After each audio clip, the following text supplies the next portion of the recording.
Mona Lisa, Mona Lisa, men have named you.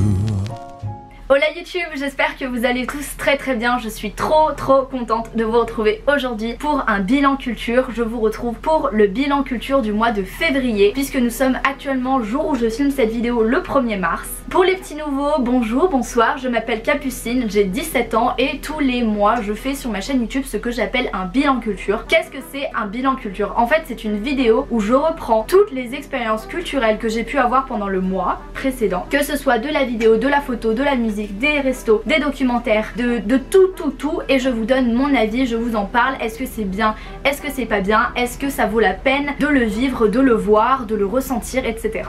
Aujourd'hui on va commencer par les livres puisque j'ai lu 2 livres. Le premier livre c'est La jeune fille et la nuit de Guillaume Musso, paru en 2018 aux éditions Le Livre de Poche. Je vais vous lire très rapidement le résumé et ensuite je vais vous dire ce que j'en ai pensé. Côte d'Azur, hiver 1992.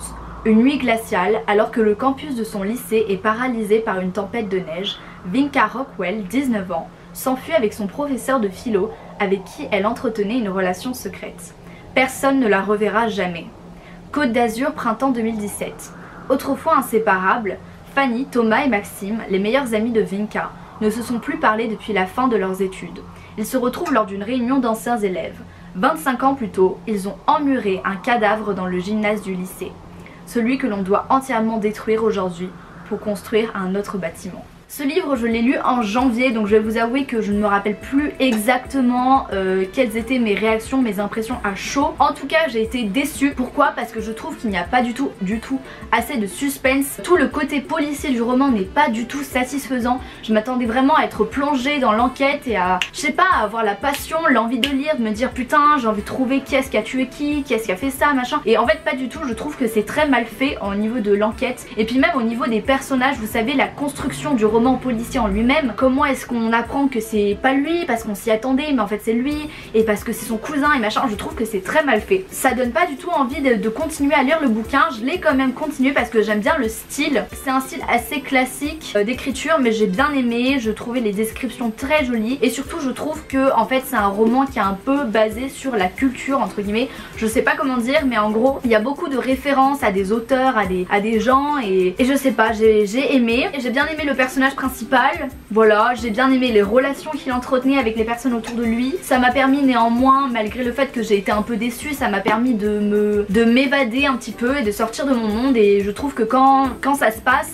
c'est qu'a priori c'est un roman bien réussi. La fin ne m'a pas forcément dégoûtée, un petit peu dans le sens où j'étais genre bah ouais mais on s'y attend, parce qu'en fait on s'y attend trop vers la fin, genre on commence à s'y attendre trop. Ce que je peux vous dire c'est tester si jamais vous aimez Guillaume Musso ou si jamais vous aimez bien les drames, parce que vraiment c'est un drame en fait. Il y a environ 525 pages donc c'est vrai que c'est un petit roman mais voilà, ça se lit. Deuxième livre que j'ai lu c'est Les choses de Georges Perec et alors ce livre vraiment, au contraire de celui dont je viens de vous parler, vraiment j'ai trop kiffé et en fait c'est un livre que je ne peux que vous recommander. Mais pourquoi? C'est pas nécessairement pour le style d'écriture parce que en soi Georges Perec c'est la première fois que je lis un de ses bouquins et c'est très chiant à lire. En fait c'est un peu paradoxal, c'est vraiment très long, c'est des très grandes phrases, les phrases sont si grandes je vous jure. C'est les éditions Pocket, la forme du bouquin en fait fait que c'est des gros pâtés et c'est vraiment difficile parfois de s'y mettre et de continuer à lire. C'est très descriptif, c'est beaucoup de descriptions. Au début du bouquin j'ai failli lâcher mais vraiment si jamais vous voulez le lire ne lâchez pas parce que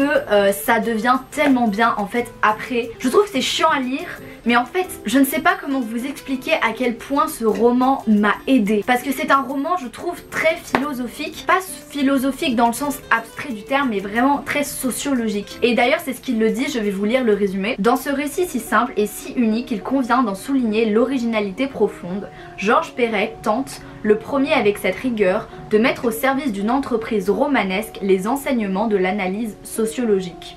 Il nous décrit la vie quotidienne d'un jeune couple d'aujourd'hui, issu des classes moyennes, l'idée que ces jeunes gens se font du bonheur, les raisons pour lesquelles ce bonheur leur reste inaccessible, car il est lié aux choses que l'on acquiert, il est asservissement aux choses. C'est qu'il y a, dira Georges Perec, entre les choses du monde moderne et le bonheur, un rapport obligé.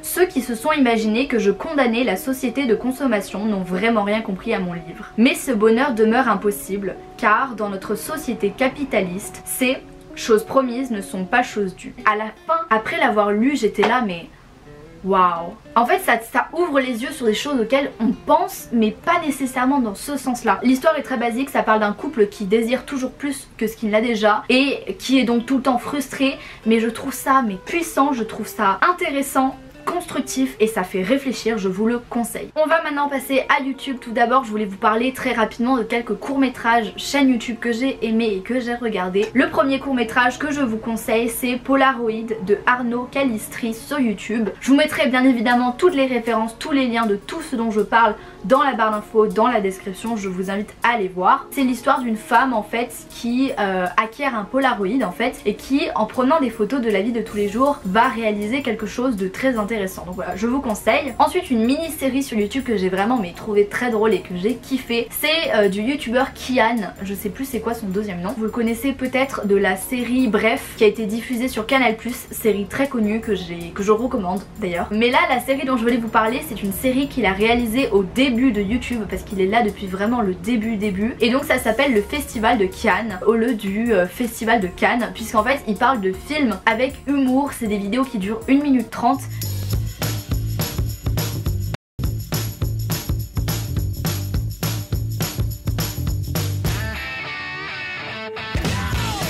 Ah tiens, hier j'ai vu le nouveau Freddy en 3D. Ouais, déception, dépression, décès. Je te laisse, salut. Bonsoir à tous. C'est très drôle, c'est rapide, c'est bien fait et pour quelque chose qui date de 2010, vraiment j'étais surprise. Ensuite une série YouTube dont je voulais absolument vous parler parce que j'ai trop aimé, j'ai trouvé ça très drôle. C'est What the Fuck France de Paul Taylor. Bref, de Paul Taylor. Mon chéri, je t'en prie, ne me fais pas de What the fuck, France? Hi, my name's Paul Taylor. I'm English, but I live here in France. Et en fait, c'est un Anglais donc qui vit en France et qui parle très bien français. Il a un très bon accent et il fait des vidéos sur genre qu'est-ce qui se passe la France, genre what the fuck, genre pourquoi t'as ça, pourquoi. Il parle du fromage, il parle du vin, il parle de la musique et en fait c'est tous les clichés français dont il parle et il les reprend avec humour. C'est très sympa à regarder, c'est rapide, c'est bien fait, j'ai trouvé ça très bien fait et c'est très intéressant. Voilà, un court métrage que j'ai vraiment beaucoup aimé c'est Par les parasites. D'ailleurs j'avais vu en septembre leur série L'effondrement qui continue de sortir sur YouTube, je vous conseille. C'est une série sur la théorie de l'effondrement, mais là le court métrage dont je viens vous parler aujourd'hui c'est Lanceur d'alerte, qui est un court métrage qui est très bien réalisé, les idées sont bonnes et je trouve que ça fait réfléchir. En gros ça parle de la crise pétrolière, on va se dire en général, comme quoi certaines entreprises françaises en profitent. C'est l'histoire d'un jeune homme qui va tomber sur un gros secret d'état et qui va vouloir le dévoiler, qui va être lanceur d'alerte et c'est tout son histoire. Le court métrage dure environ 25 minutes et c'est très bien fait, je vous conseille. Et enfin on va finir avec les films puisque j'en ai vu pas mal. Le premier c'est Marriage Story, je vous en parlais il y a pas longtemps dans mon dernier vlog et donc ce film est avec Scarlett Johansson et Adam River. It's not as simple as not being in love anymore. Eventually it'll be the two of you having to figure this out together.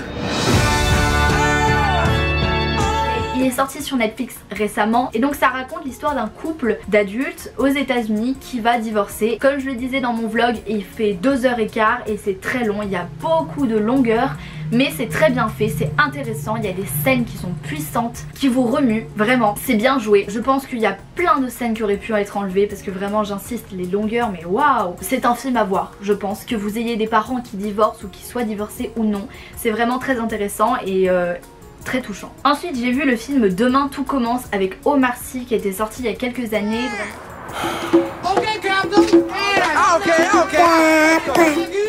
Tu l'as dit. Avez-vous la moindre idée des conséquences de votre éducation sur Gloria? La semaine dernière n'est pas venue du tout. Ah bon? Même pas le lundi? Papa, maman elle m'a envoyé un mail. T'arrêtes d'envoyer des faux mails et tu dis la vérité à ta fille. Un matin, elle va se rendre compte que tu lui mens depuis des années et ça, crois-moi, ça va réellement la rendre malheureuse. Je sais. Oh putain. Maman! Et vraiment j'ai été déçue. Ma soeur kiffe ce film et je me suis dit que j'allais le voir pour genre lui faire plaisir et puis pour voir de de quoi elle parlait et vraiment j'ai été déçue parce que le jeu d'acteur est nul. Omar Sy, j'accroche pas du tout et l'autre actrice, je me rappelle plus son nom, je n'accroche pas du tout non plus. L'histoire en fait est très belle, je trouve que c'est le seul point positif du film, c'est que l'histoire est attachante et très belle, donc on est ému, mais le film est mal réalisé, j'ai trouvé ça tellement basique, c'est pas drôle et vraiment je me suis un peu ennuyée en fait. Troisième film que j'ai vu, vraiment je vous le conseille, ça s'appelle en français La merveilleuse histoire du temps et en anglais The Theory of Everything. It has been a great joy to watch this man defy every expectation, both scientific and personal. There should be no boundary to human endeavor. However bad life may seem, while there is life, there is hope. Thank you.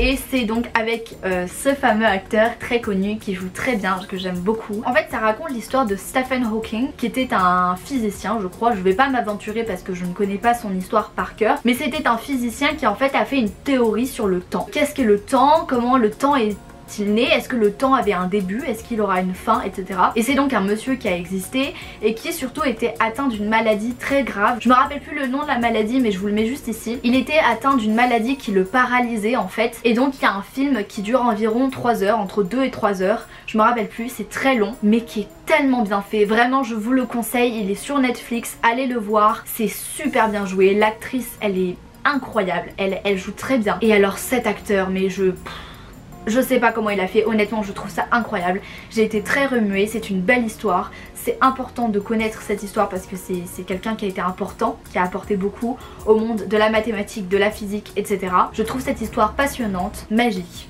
Allez le voir. J'ai ensuite vu le film Hasard ou Coïncidence de Claude Lelouch qui est un très beau film qui est sorti il y a très longtemps. Il y a 3 sortes de gens qui disent la vérité. Les imbéciles, les enfants et les ivrognes. Et les danseuses.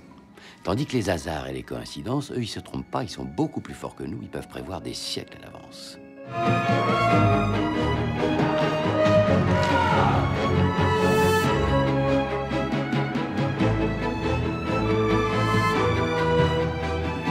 Canular ou jouvence, insolence ou regard, avarice ou prudence.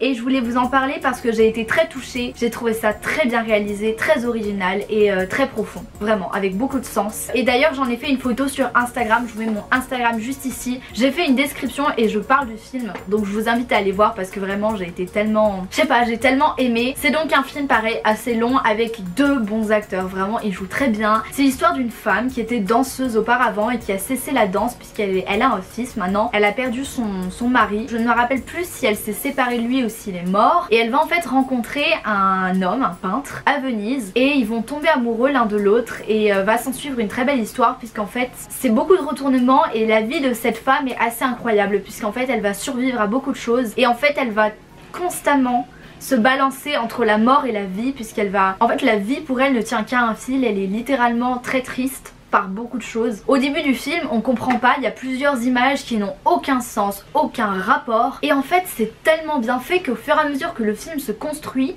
se déroule, on comprend et tout prend sens et à la fin c'est clair, c'est net, c'est très bien fait, je vous le conseille à 100%. J'ai vu le film, le dessin animé La Princesse et la Grenouille. Tout le monde croit connaître l'histoire de la Princesse et la Grenouille. Il faut que tu m'embrasses. Je te demande pardon. Je t'en prie, princesse, ça me fera redevenir humain. Alors... un seul baiser. À moins que tu en veuilles un peu plus. Mais personne ne sait ce qui s'est passé après le baiser. Jusqu'à aujourd'hui.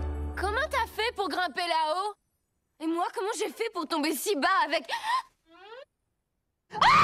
Je l'avais vu quand j'étais petite, j'ai trop kiffé. Je trouve que c'est un très beau film. Je suis un peu mitigée sur l'aspect féministe de la chose puisque généralement les Disney ne sont pas connus pour être féministes, bien au contraire. Je trouve qu'il y a quand même un aspect très businesswoman, genre je gère ma vie, je suis indépendante, etc. Vraiment les musiques de ce film, c'est une belle comédie à voir en famille, voilà. Et enfin le dernier film que j'ai vu très récemment, c'est La vie d'Adèle avec Léa Seydoux et Adèle Exarchopoulos.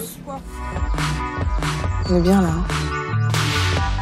Show me that you're hot, show me that you need me, baby. On est ravis de vous rencontrer, Emma. En tout cas, c'est très gentil de l'aider à préparer ses devoirs de philosophie. Merci. Tu les aimes tes cours de philo? Je les adore.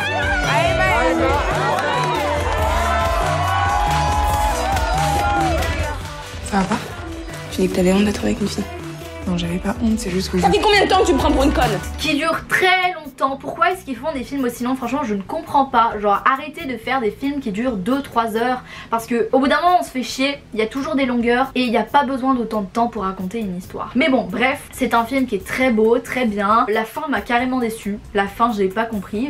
J'essaye de me convaincre moi-même que c'est mieux que la fin soit comme ça. Mais vraiment, j'ai pas compris. Le jeu d'acteur est très bien. Ça raconte donc l'histoire d'Adèle qui, au départ, a 16-17 ans, est au lycée en classe de première, et en fait elle va sortir avec des garçons et des filles. Elle va un peu découvrir sa sexualité, elle va découvrir une belle jeune femme aux cheveux bleus jouée par Léa Seydoux, et il va se passer ce qui va se passer. Les personnages vont entretenir des relations très intéressantes. Les scènes de sexe dans ce film sont très bien faites, j'ai trouvé ça très captivant. L'histoire en elle-même est très basique, mais c'est bien qu'il y ait un film là-dessus, par contre vraiment trop long. Voilà. J'ai fini avec mon bilan culture, j'espère de tout cœur qu'il vous a plu. Je suis trop heureuse que vous soyez là, merci de laisser vos commentaires, merci d'avoir regardé, enfin bref, bisous.